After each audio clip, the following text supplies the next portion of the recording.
ಸ್ನೇಹಿತರೆ, ಎಲ್ರಿಗೂ ನಮಸ್ಕಾರ. ನಾವಿವತ್ತು ಅರಸೀಕೆರೆಯಿಂದ ಮಂತ್ರಾಲಯಕ್ಕೆ ಹೋಗೋದ್ರ ಬಗ್ಗೆ ವ್ಲಾಗ್ ಅನ್ನ ಮಾಡ್ತಾ ಇದ್ದೀನಿ. ನಾವು ಅರಸೀಕೆರೆಯಿಂದ ಹೊರಟಾಗ 9:30 ಆಗಿತ್ತು. ನಾವು ಮೊದಲು ಅರಸೀಕೆರೆಯಿಂದ ರೈಲಿನಲ್ಲಿ ಯಶವಂತಪುರವನ್ನ ತಲುಪಿದ್ವಿ.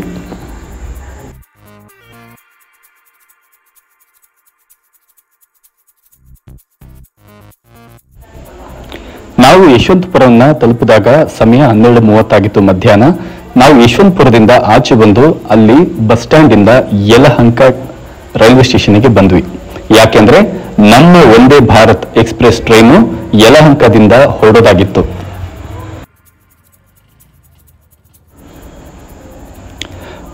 ಯಲಹಂಕದಲ್ಲಿ ನಾವೆಲ್ಲಾದ್ರೂ ಒಂದ್ ಕಡೆ ಊಟ ಮಾಡೋಣ ಅಂತ ಅನ್ಕೊಂಡಿದ್ವಿ. ಆದ್ರೆ ಭಾನುವಾರ ಆಗಿರೋದ್ರಿಂದ ಏನೋ ಬಹುತೇಕ ಹೋಟೆಲ್ಗಳು ಅಲ್ಲಿ ಕ್ಲೋಸ್ ಆಗಿದ್ವು. ಇನ್ನೊಂದಷ್ಟು ರೈಲ್ವೆ ಸ್ಟೇಷನ್ಗೆ ಹತ್ರ ಇರುವಂತ ಕೆಲವು ಹೋಟೆಲ್ಗಳಲ್ಲಿ ವೆಜ್ ಮತ್ತೆ ನಾನ್ ವೆಜ್ ಬರೀ ಮೊಟ್ಟೆ ಒಂದಷ್ಟೆಲ್ಲ ಇಟ್ಟಿದ್ರು. ಹಾಗಾಗಿ ಊಟ ಮಾಡ್ಲಿಲ್ಲ. ಇನ್ನೇನು ವಂದೇ ಭಾರತ್ ಟ್ರೈನ್ ಬಂತು ನೋಡಿ. ಈ ಟ್ರೈನ್ ಅಲ್ಲಿ ನಮ್ಗೆ ಸ್ನಾಕ್ಸ್ ಮತ್ತೆ ಊಟ ಕೂಡ ಇದೆ. ಟ್ರೈನ್ ಸಮಯ ಇದ್ದಿದ್ದು 3 ಗಂಟೆ 7 ನಿಮಿಷ. ಆದ್ರೆ ಇದು 3:15ಕ್ಕೆ ಯಲಹಂಕ ರೈಲ್ವೆ ಸ್ಟೇಷನ್ಗೆ ಬಂತು.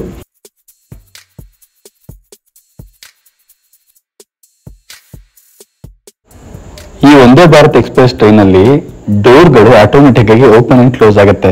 ನಾವೇ ನೋಡಿ, ನಾವಿಲ್ಲಿ ಇದನ್ನ ಓಪನ್ ಮಾಡೋದಕ್ಕೆ ಟ್ರೈ ಮಾಡಿದ್ವಿ. ಬಟ್ ಅದಾಗದೆ ಆಟೋಮೆಟಿಕ್ ಆಗಿ ಟ್ರೈನ್ ಕಂಪ್ಲೀಟ್ ಆಗಿ ಸ್ಟಾಪ್ ಆದಾಗ ಓಪನ್ ಆಯ್ತು. ಬಲಗಾಲಿಟ್ಟು ರೈಲ್ ಒಳಗಡೆ ಹೋಗ್ತಾ ಇದೀವಿ. ನಮ್ಗೆ ವಂದೇ ಭಾರತ್ ಎಕ್ಸ್ಪ್ರೆಸ್ ಅಲ್ಲಿ ಇದು ಮೊದಲನೇ ಒಂದು ಅನುಭವ. ಅಂದ್ರೆ ಜರ್ನಿ ಮಾಡ್ತಾ ಇರೋದು ಇದೆ ಫಸ್ಟ್ ಟೈಮ್. ಹಾಗಾಗಿ ಒಂದಷ್ಟು ಎಕ್ಸೈಟ್ಮೆಂಟ್ ಮತ್ತೆ ಕ್ಯೂರಿಯಾಸಿಟಿ ಎರಡೂ ಕೂಡ ನಮಗೆ ತುಂಬಾ ಇತ್ತು.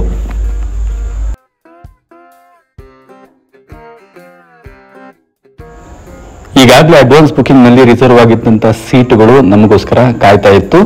ಇನ್ನು ಈ ಸ್ಟೇಷನ್ ಏನಿದೆ ನಿಮ್ಗೆ ಯಲಹಂಕದಿಂದ ಮಂತ್ರಾಲಯ ರೋಡ್ ತನಕ ಇರೋದು ತುಂಬಾ ಕೆಲವೇ ಸ್ಟಾಪ್ಗಳು. ಯಲಹಂಕದಿಂದ ಹೊರಟ್ರೆ ಅನಂತಪುರ ನಿಲ್ಲತ್ತೆ, ಮತ್ತೆ ಗುಂಟ್ಕಲ ನಿಲ್ಲತ್ತೆ. ಅದಾದ್ಮೇಲೆ ನಮ್ಗೆ ಮಂತ್ರಾಲಯ ರೋಡ್ ಸಿಗತ್ತೆ. ನಾವು ರೈಲನ್ನು ಹತ್ತಿದ ಕೆಲವೇ ನಿಮಿಷಗಳಲ್ಲಿ ನಮಗೊಬ್ಬ ಪುಟ್ಟ ಸ್ನೇಹಿತ ಸಿಕ್ಕಿದಾನೆ. ಇವನಿಷ್ಟು ತರಲೆ ಅನ್ನೋದನ್ನು ಕೂಡ ನಾನು ನಿಮಗೆ ತೋರಿಸ್ತೀನಿ. ನಾವು ರೈಲನ್ನು ಹತ್ತಿದ ತಕ್ಷಣ ಪ್ರತಿಯೊಬ್ಬ ಪ್ಯಾಸೆಂಜರ್ಗೂ ಕೂಡ 1/2 ಲೀಟರ್ ಕುಡಿಯೋ ನೀರನ್ನ ಕೊಡಲಾಗತ್ತೆ. ಇಡೀ ರೈಲು ಕಂಪ್ಲೀಟ್ ಆಗಿ ನಿಮಗೆ ಹವಾ ನಿಯಂತ್ರಿತ ಅಂದ್ರೆ ಏರ್ ಕಂಡೀಷನ್ ಇರುತ್ತೆ. ಹಾಗಾಗಿ ಯಾವುದೋ ವಿಂಡೋಗಳನ್ನ ನೀವು ಓಪನ್ ಮಾಡೋದಾಗ್ಲಿ, ಎಲೆ ಹಿಡಕೆ ಇಂಥವೆಲ್ಲ ಹಾಕೊಂಡು ಹುಗಿಯೋದಾಗ್ಲಿ ಮಾಡೋಕ್ಕಾಗೋದಿಲ್ಲ. ಆ ಥರ ಅಭ್ಯಾಸ ಇದ್ರೆ ಅಲ್ಲಿ ಶೌಚಾಲಯ ಇರ್ತವೆ ರೈಲಲ್ಲಿ, ಅದನ್ನ ಮಾಡ್ಕೋಬಹುದು. ಇದನ್ನ ಸ್ಪೆಷಲ್ ಸೂಚನೆಯಾಗಿ ಕೊಡ್ತಾ ಇದ್ದೀನಿ. ಯಾಕಂದ್ರೆ ಟ್ರೈನ್ ತುಂಬಾ ಕ್ಲೀನ್ ಆಗಿರುತ್ತೆ. ನೀವು ಅಷ್ಟೇ ಕ್ಲೀನ್ ಆಗಿರೋದು ಒಳ್ಳೇದು.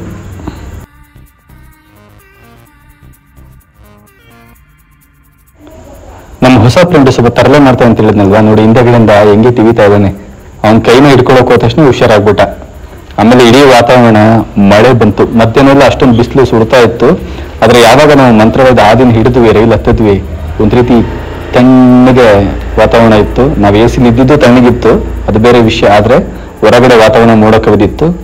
ಜೊತೆಲಿ ನೋಡಿ ನಮ್ಗೆ ಇವಾಗ ಸ್ನಾಕ್ಸ್ ಬಂದಿದೆ. ಒಂದು 3:45-4 ಗಂಟೆ ಒಳಗಡೆ ನೋಡಿ ಈ ತರ ಸ್ನಾಕ್ಸ್ ಕೊಡ್ತಾರೆ. ಈ ಸ್ನಾಕ್ಸು ಒಂದು ಮಟ್ಟಕ್ಕೆ ಕುರುಕಲ್ ತಿಂಡಿ ತಿನ್ನೋರ್ಗೆ ಜಾಸ್ತಿ ತಿಂತಾರಲ್ಲ, ಅವ್ರಿಗೆ ಇಷ್ಟ ಆಗುತ್ತೆ. ಬಟ್ ನಮ್ಗೆಲ್ಲ ಅಷ್ಟೇನೆ. ನಾವು ಹಣ್ಣು ಹಂಪಲು ತರಕಾರಿ ತಿನ್ನೋರು. ಆದ್ರೂ ಏನು ಮಾಡಕ್ ಆಗ್ತಿರ್ಲಿಲ್ಲ. ಮಧ್ಯಾಹ್ನ ಬೇರೆ ಊಟ ಮಾಡಿರ್ಲಿಲ್ವಲ್ಲ, ಏನೇನು ಕೊಟ್ಟಿದ್ದಾರೆ ಅಂತ ಒಂದ್ಸರಿ ಕ್ಲೀನಾಗಿ ಕಣ್ಣಾಡಿಸ್ಬಿಟ್ಟು ಅದನ್ನ ತಿನ್ನೋದ್ರ ಕಡೆ ಗಮನ ಕೊಟ್ವಿ. ಈ ಸಣ್ಣ ಸ್ಯಾಚೆಟ್ ಅಲ್ಲಿ ಇದೆಯಲ್ಲ, ಅದೇನಂದ್ರೆ ನಿಮ್ಗೆ ಟೀ ಮಿಕ್ಸ್, ಮಸಾಲೆ ಟೀ ಮಿಕ್ಸ್ ಆಲ್ರೆಡಿ ಇರುತ್ತೆ. ಅದಕ್ಕೆ ಒಂದು ಬಿಸಿನೀರು ತಂದು ಕೊಡ್ತಾನೆ ಸ್ವಲ್ಪ ಹೊತ್ತಲ್ಲಿ. ಆ ಬಿಸಿನೀರಿಗೆ ಇದನ್ನ ಹಾಕ್ಬಿಟ್ಟು ಅಲ್ಲಿ ಪುಡ್ದಾಗ ಒಂದು ಸ್ಟಿಕ್ ಕೊಟ್ಟ ನೋಡ್ರಿ, ಕಡ್ಡಿ, ಅದನ್ನೆಲ್ಲ ಆಡಿಸ್ಕೊಂಡ್ಬಿಟ್ಟು ಚೆನ್ನಾಗಿ ಕುಡಿಬೇಕಷ್ಟೇನೆ.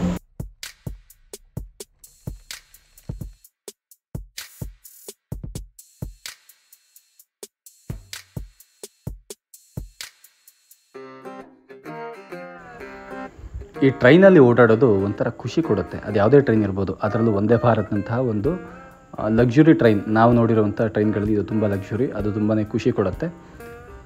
ಇನ್ನು ನಾನು ಹೇಳಿದ್ನಲ್ವಾ ನಿಮಗೆ ಬಿಸಿನೀರು ತಂದು ಕೊಡ್ತಾರೆ ಅಂತ. ನೋಡಿ ಇವಾಗ ಬಿಸಿನೀರು ಕೊಟ್ಟಿದ್ದಾರೆ. ನಾವು ಅದಕ್ಕೆ ಈ ಟೀ ಮಿಕ್ಸನ್ನು ಮಿಕ್ಸ್ ಮಾಡಿ ಅದನ್ನು ಟೀಯಾಗಿ ಪರಿವರ್ತನೆ ಮಾಡಿಕೊಂಡು ಕುಡಿಬೇಕು. ನಾವು ಅದೇ ರೀತಿ ಕುಡಿದ್ವಿ. ನಿಜವಾಗ್ಲೂ ಟೇಸ್ಟು ಸಖತ್ತಾಗೇ ಇತ್ತು.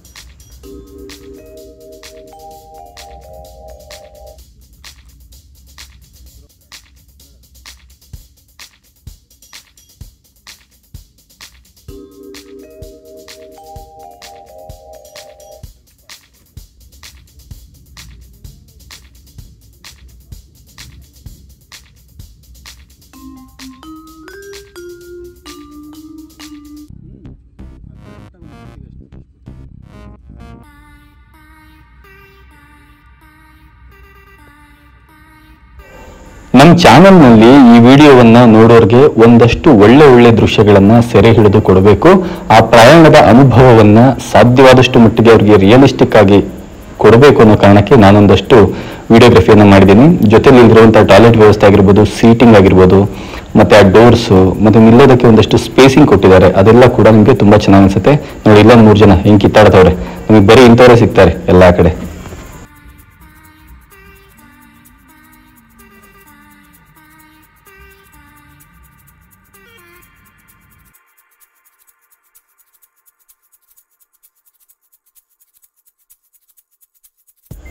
ಸ್ಪೀಡ್ ಅನ್ನ ಇಷ್ಟಪಡೋರ್ಗೆ, ಸಮಯವನ್ನ ಉಳಿಸಬೇಕು ಅನ್ನೋರ್ಗೆ, ಲಕ್ಸುರಿಯಾಗಿ ಟ್ರೀಟ್ಮೆಂಟ್ ಇರಬೇಕು ಅನ್ನೋರ್ಗೆ ವಂದೇ ಭಾರತ್ ಎಕ್ಸ್ಪ್ರೆಸ್ ನಿಜವಾಗ್ಲೂ ಹೇಳಿ ಮಾಡಿಸಂತ ಟ್ರೈನು. ಬನ್ನಿ, ಇದ್ರೊಳಗಡೆ ಇನ್ನೂ ಏನೇನಿದೆ ಎಲ್ಲ ನೋಡ್ಕೊಂಬೋಣ. ಯಾಕಂದ್ರೆ ಅಲ್ಲಿ ಕಿಚನ್ ಇದೆ, ಮತ್ತೆ ಒಂದಷ್ಟು ನಮಗೆ ಫುಡ್ ವ್ಯವಸ್ಥೆಗಳನ್ನ ಅಲ್ಲಿ ಮಾಡ್ತಾರಲ್ವ, ಆ ಸೆಕ್ಷನ್ಗಳನ್ನ ನೋಡೋಕೆ ತುಂಬಾ ಚೆನ್ನಾಗಿರುತ್ತೆ. ಮತ್ತೆ ಇಲ್ಲಿ ಯಾವುದೇ ಡೋರ್ ಅನ್ನ ನೀವು ಕೈಯಿಂದ ಪುಷ್ ಮಾಡೋದಾಗ್ಲಿ ಅಥವಾ ತೆಗೆಯೋದಾಗ್ಲಿ ಮಾಡಬಾರ್ದು. ಇದೆಲ್ಲದೂ ಕೂಡ ಆಟೋಮೆಟಿಕ್. ನೀವು ಬಹುಡು ನಿಂತಿದ್ದಂಗೆನೆ ಅಲ್ಲಿ ಸೆನ್ಸಾರ್ ಅಲ್ಲಿ ಅದು ಗೊತ್ತಾಗಿ ಓಪನ್ ಆಗತ್ತೆ.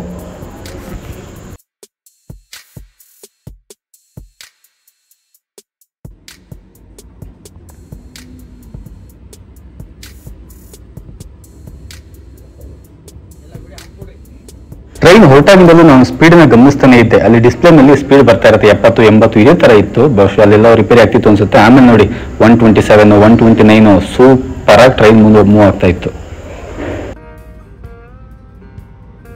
ಈ ಟ್ರೈನ್ ಅಲ್ಲಿ ಒಂದು ನಿಮ್ಗೆ ಸೂಚನೆ ಏನಪ್ಪಾ ಅಂದ್ರೆ, ನೀವು ಓಡಾಡಿ ಅಥವಾ ಎಲ್ಲಿ ಸರಿಯಾಗಿ ನಿಲ್ಬಹುದು ಅಲ್ಲೆಲ್ಲ ನಿಂತ್ಕೊಳ್ಳಿ. ಅದು ದಯವಿಟ್ಟು ಡೋರ್ಗಳಿರ್ತಾವಲ್ವಾ, ಅಲ್ಲಿ ಮಾತ್ರ ಹೋಗಕ್ ಹೋಗ್ಬೇಡಿ. ಆಮೇಲೆ ಅಲ್ಲಿ ವರ್ಕೊಂಡು ನಿಂತ್ಕೊಳ್ಳೋದು ಈ ತರ ಎಲ್ಲ ದಯವಿಟ್ಟು ಮಾಡಬೇಡಿ. ಯಾಕಂದ್ರೆ ಅದು ಅಲ್ಲಿ ಕೂಡ ಸೂಚನೆಯನ್ನ ತಿಳಿಸಿದ್ದಾರೆ. ನೋಡಿ, ಇವಾಗ ಸೂರ್ಯಾಸ್ತದ ಸಮಯ. ಎಷ್ಟು ಚೆನ್ನಾಗಿ ಆ ಸನ್ಸೆಟ್ ಕಾಣಿಸ್ತಾ ಇತ್ತು ಅಂದ್ರೆ ನಿಜವಾಗ್ಲೂ ಆ ವೆದರ್ಗೆ, ಆ ಟ್ರೈನ್ಗೆ, ಆ ಲಕ್ಸುರಿಗೆ ತುಂಬಾನೇ ಚೆನ್ನಾಗಿತ್ತು.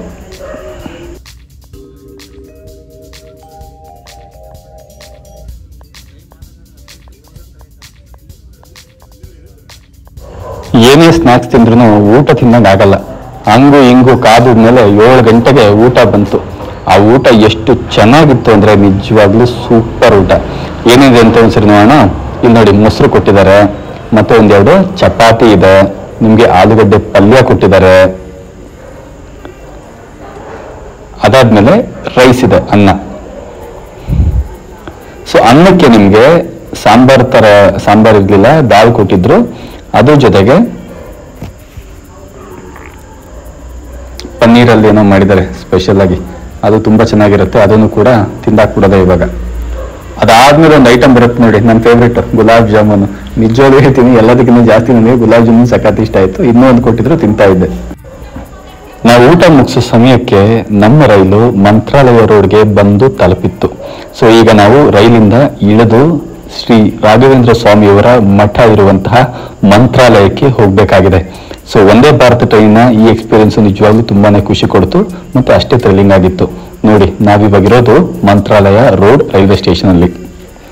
ನಾವು ಬಂದಿದ್ದ ದಿನ ಹುಣ್ಣಿಮೆ ಆಗಿತ್ತು. ಹಾಗಾಗಿ ಚಂದ್ರ ನಾವು ಬಂದ ಕಡೆ ಎಲ್ಲ ಇಣಿಕಿ ನೋಡ್ತಾ ಇದ್ದ. ನಮ್ಗೂ ಅವನನ್ನ ಕ್ಯಾಪ್ಚರ್ ಮಾಡೋದು ಅಷ್ಟೇ ಖುಷಿ ಕೊಡ್ತಾ ಇತ್ತು. ಮಂತ್ರಾಲಯದ ರೋಡಿನ ಈ ರೈಲ್ವೆ ಸ್ಟೇಷನ್ ಇದೆಯಲ್ವಾ, ನಿಜವಾಗ್ಲೂ ತುಂಬಾ ಆರ್ಟಿಸ್ಟಿಕ್ ಆಗಿ ಏನೋ ಒಂದು ಡಿವೈನ್ ಫೀಲ್ ಬರೋ ತರನೇ ಮಾಡಿದ್ದಾರೆ. ಅಲ್ಲಿ ಒಂದಷ್ಟು ರಾಮಾಯಣದ ಕಥೆಗಳನ್ನ ಚಿತ್ರಿತ ರೂಪದಲ್ಲಿ ಕೊಟ್ಟಿದ್ದಾರೆ. ನಾವು ಅಲ್ಲಿ ತಲುಪಿದಾಗ ಸಮಯ 8 ಗಂಟೆ 20 ನಿಮಿಷ ಆಗಿತ್ತು. 2020 ನೋಡಿ ಟೈಮ್ ಹೇಗಿದೆ. ಸೊ ನಮ್ಮ ಟೈಮ್ ಇಲ್ಲೇ ಚೆನ್ನಾಗಿದೆ ಅಂತ ಅನ್ಕೋಬಹುದು. ಅಲ್ಲಿ ನಿಮ್ಗೆ ರಾಘವೇಂದ್ರ ಸ್ವಾಮಿಗಳ ದರ್ಶನ ಮತ್ತೆ ಆಶೀರ್ವಾದ ಮೊದಲಿಗೆ ಆಗೋಗುತ್ತೆ.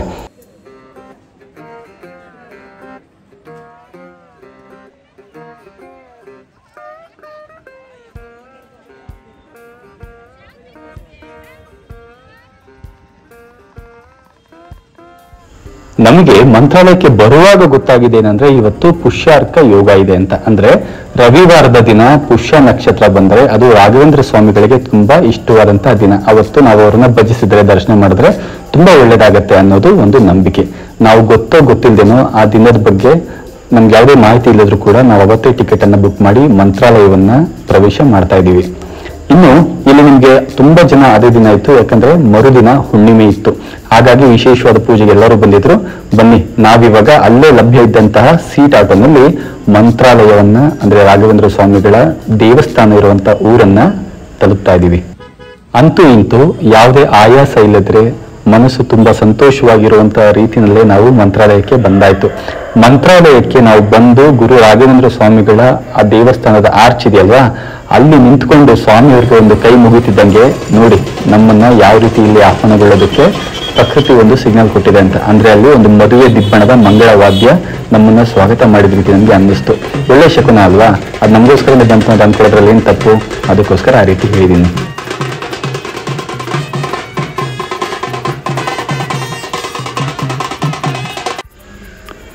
ನಾವು ಮಂತ್ರಾಲಯವನ್ನ ತಲುಪುವ ಹೊತ್ತಿಗೆ ಶ್ರೀ ಗುರು ರಾಘವೇಂದ್ರ ಸ್ವಾಮಿಗಳ ಮಠದ ದರ್ಶನದ ಸಮಯ ಮುಗಿದೋಗಿತ್ತು. ಹಾಗೆ ಅಲ್ಲಿನ ಪ್ರಸಾದದ ಸಮಯ ಕೂಡ ಮುಗಿದೋಗಿತ್ತು. ಆದ್ರೂ ಕೂಡ ನಾವು ರಾಘವೇಂದ್ರ ಸ್ವಾಮಿಯವರ ಸನ್ನಿಧಾನದ ಬಾಗಿಲ ಹತ್ರ ಹೋಗಿ ಅಲ್ಲಿ ಅವರಿಗೆ ನಮಸ್ಕಾರವನ್ನ ಮಾಡಿ ನಮ್ಮ ಒಂದಷ್ಟು ಸಮಯವನ್ನು ಅಲ್ಲಿ ಕಳೆದು ಜೊತೆಲಿ ಒಂದಷ್ಟು ಫೋಟೋ ಸೆಷನ್ಸ್ ಅದು ಇದೆಲ್ಲ ಮಾಡಿಕೊಂಡು ಅಲ್ಲಿರುವಂತಹ ಸೇವೆಗಳ ಎಲ್ಲ ಲಿಸ್ಟ್ ಅನ್ನ ನೋಡಿಕೊಂಡು ನಾವಿವಾಗ ಬೆಳಿಗ್ಗೆ ಎಷ್ಟೊತ್ತಿಗೆ ಬರಬೇಕು ಮತ್ತೆ ಏನೇನೆಲ್ಲ ಸೇವೆಗಳನ್ನ ಮಾಡಬೇಕು ಅನ್ನೋದನ್ನ ಮೆಂಟಲಿ ಪ್ರಿಪೇರ್ ಆಗೋದಕ್ಕೆ ಅನುಕೂಲ ಆಗೋ ರೀತಿ ಒಂದಷ್ಟು ಸಮಯವನ್ನ ಅಲ್ಲಿ ನಾವು ಕಳೆದಿದ್ದೀವಿ.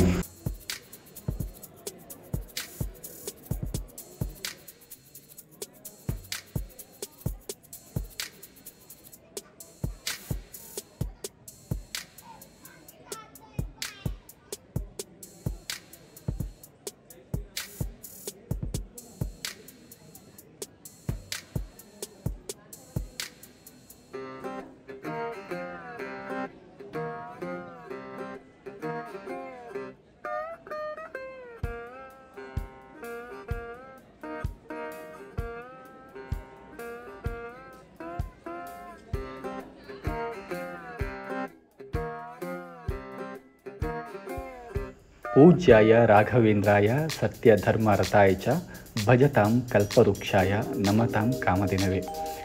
ಇವತ್ತಿನ ನಮ್ಮ ಈ ವ್ಲಾಗ್ ನಿಮಗೆ ಇಷ್ಟ ಆಗಿದೆ ಅಂತ ಅಂದ್ಕೋತೀನಿ. ಇಡೀ ಮಂತ್ರಾಲಯವನ್ನು ನಾಳೆ ನಾವು ಸುತ್ತೀವಲ್ವಾ, ಅದನ್ನು ಮತ್ತೊಂದು ಎಪಿಸೋಡ್ ಮಾಡಿದ್ದೀನಿ. ಆ ಎಲ್ಲ ವಿವರಗಳನ್ನು ಮುಂದಿನ ವಿಡಿಯೋದಲ್ಲಿ ಖಂಡಿತ ಕೊಡ್ತೀನಿ. ಈ ವಿಡಿಯೋ ನಿಮಗೆ ಖಂಡಿತವಾಗ್ಲೂ ಇಷ್ಟ ಆಗಿರುತ್ತೆ. ದಯವಿಟ್ಟು ಇದನ್ನ ಶೇರ್ ಮಾಡೋದು, ಲೈಕ್ ಮಾಡೋದು ಮತ್ತು ನಮ್ಮ ಚಾನಲ್ನ ಸಬ್ಸ್ಕ್ರೈಬ್ ಆಗೋದು ಮರಿಬೇಡಿ.